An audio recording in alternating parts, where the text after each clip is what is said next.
get the money, and then let's get around a table and let's create new rules.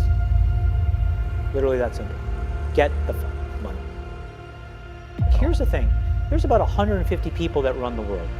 Anybody who wants to go into politics, they're all puppets, okay? There are 150 and they're all men that run the world, period, full stop. They control most of the important assets. They control the money flows. And these are not the tech entrepreneurs. They are going to get rolled over the next 5 to 10 years by the people that are really underneath pulling the strings. And when you get behind the curtain and see how that world works, what you realize is it is unfairly set up for them and their progeny. I'm not going to say that that's something that we can rip apart, but first order of business is I want to break through and be at that table. That's the first order of business. And the way that I do that is by proving that I can do what they do as well as they do it. And then do it better than how they do it. Because at the end of the day, they are commercial animals, okay? And they'll open the door out of curiosity and they'll let me stay because I add value. And then once I'm there, I can open the door for other people who can try to do the same thing. So my entire goal now is to be in a position to aggregate enough of the capital of the world to then reallocate it against my worldview. And I'm not saying my worldview is the best or right, but it is mine. And at the end of the day, there are 150 other fucking guys with their worldview, and they don't give a shit what you think about their fucking worldview. That's the truth. And so why not me? Why not? Why not one of you? Why not? And so in my life now, I'm just kind of like, why not? Why the fuck not? Can you tell us a little, so you have these 50-year goals for social capital. Yeah. 3 of them. Yeah. Can you give us your worldview through those goals? So my 2045 ambition for the organization, this is as I see it right now, 2045, is I would like us to employ at least 10 million people through the businesses that we own. I would like our businesses to positively affect at least a quarter of the world's population. And I would like us to have made cumulatively about $1 trillion. That's my 2045 ambition. I think if we do that, we are the modern face of capitalism for the next 50 years. So how we do that now becomes really important. So if you think about building businesses in today that could do any of those 3 things, you have to be technological. You absolutely just have to be. You are not going to build a brick and mortar business that gets anywhere close to those 3 things, number 1.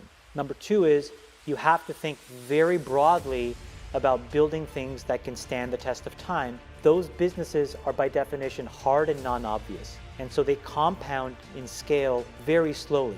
And that's really counterintuitive to the overriding logic of Silicon Valley, which says quick, fast, go, right?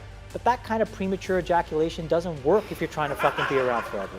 Like, you gotta be in the flow for decades. That is hard. It tests people's patience. It tests people's resolve.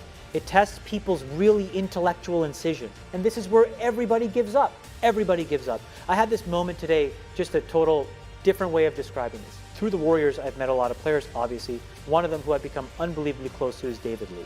David Lee just got engaged to this unbelievable woman, Caroline Wozniacki, tennis player. Anyways, we were working out this morning, okay? Couples workout. Me and my wife, him and his fiance. So we're doing this thing, this treadmill thing, which my trainer concocted. I'm in pretty good shape. And then you see what it really means to be extremely dedicated, in their case, to something which is physical fitness, because they're professional athletes. When I give up, right, when the average human gives up, their brain goes into overdrive, okay? And they're like, there's this next level burst. And so like, it's that. Yeah. It's like when things get hard, can you double down? A different example, we had yesterday, we do these things every quarter called quarterly portfolio reviews. We're incredibly intensive review of our entire portfolio, revisiting our strategy, talking about all the things we're doing to make sure we're on the right track. And I had this observation, which was, I started a diabetes business. My dad died of diabetes 3 years ago. Most of my relatives have it. I express the gene that makes me disproportionately susceptible to it. So it's something that I personally care about. But that business took 7 years to get to a place where we even have a chance of being viable. And I think to myself, in that example, I embodied a bit of Caroline Wozniacki. When things got hard, I pushed through the pain. Now, in my case, the pain was the fear of failure, continuing to write more money, a belief that I had that this business was going to work. And today, that business manages 1 million diabetics. And I think there is some kid out there whose family will be slightly less dysfunctional, because their parents' disease is better managed. It's not going to go to a place where, like, they're getting dialyzed or, they're on an organ registry. And that value for that kid in our world and all of you that benefits will never be connected the dots, but that's okay. But it required just resilience. And I'm proud of that. And so I want to bring back a little bit of that here so that it's not quick, fast, 5 million users, 10 million now, flip it, sell it, great, celebrate. It's like, hey, let's work on some hard shit together. Let's like buckle down and look each other in the eye and say, we're gonna support each other here. This is gonna take 7 or 8 years. But if it works, it will really mean something. And it's something that matters to you for something that's other than just simple motivation of the social capital you get from your friends or money in the short term and winning bigger, longer term. We're missing that, and I think like part of our success will be if we can stay focused on that. Our education portfolio is another thing.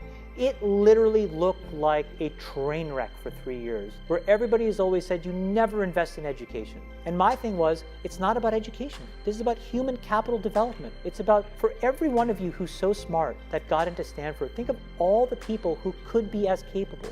I'm not asking you to empathize with them, but I, as a capitalist, want a starting line where all of those people can run a race so that I can pick the winner. No offense to any of you here. And it took us 3 years where now those building blocks exist, and I'm like, wow, how many times did I have to look at my partners and say, no, the easy answer is to walk away, the hard answer is to double down, we have to support this business. That culture is missing here. Part of what we're trying to do to achieve those goals is like, take really big, audacious points of view on the world, and then train ourselves to be patient. And it's really, really hard. The entire society is set up to not be patient anymore. What do you want these future business leaders to do about it once they get into that spot? Get the money, and then let's get around a table and let's create new rules. Literally that simple. Get the fucking money. I'm serious. Do not get it. It is going to be made, it is going to be allocated, and you have a moral imperative to make sure that if you have a point of view that matters and you want to reflect it, you get it. I'm going to go get it.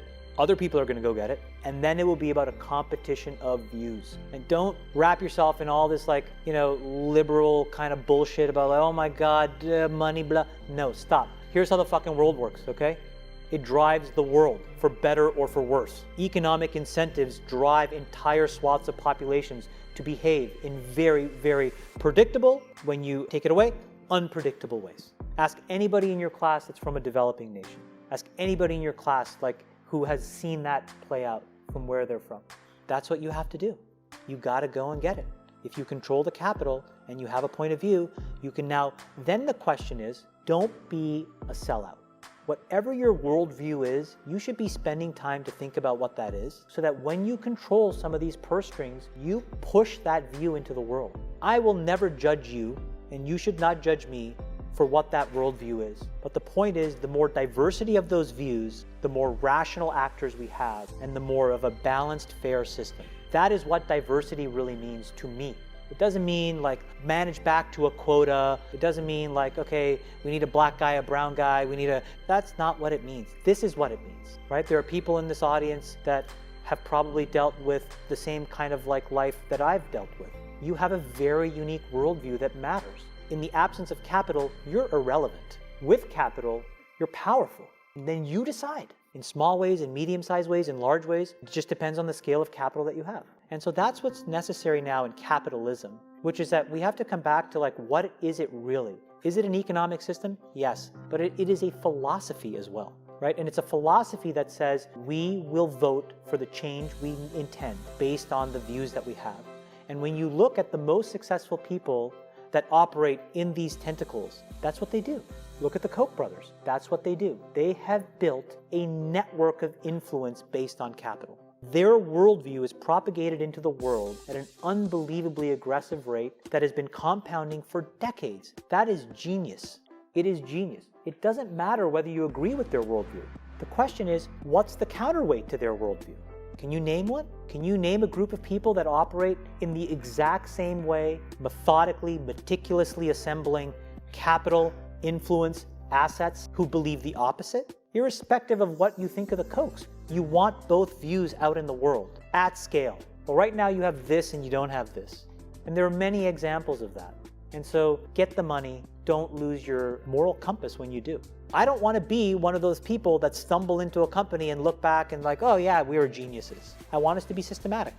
And I want us to be able to deploy tools and capabilities that get us closer and closer to that. And that is what, if you're, again, a traditionalist, freaks you out. And that's what allows you to make these much longer term commitments to businesses that are going to address healthcare, education. Well, no, that's just because I'm rich. But just to be honest, like, I don't need anybody else's money. Look, this is not like a popular view. So the first fucking $1 billion was mine. And then I had to prove it. And then other people glom on. Many of them started by caring. But I suspect over time, if we end up with $100, $200, $500 billion, how much of that last 50, 60% really care?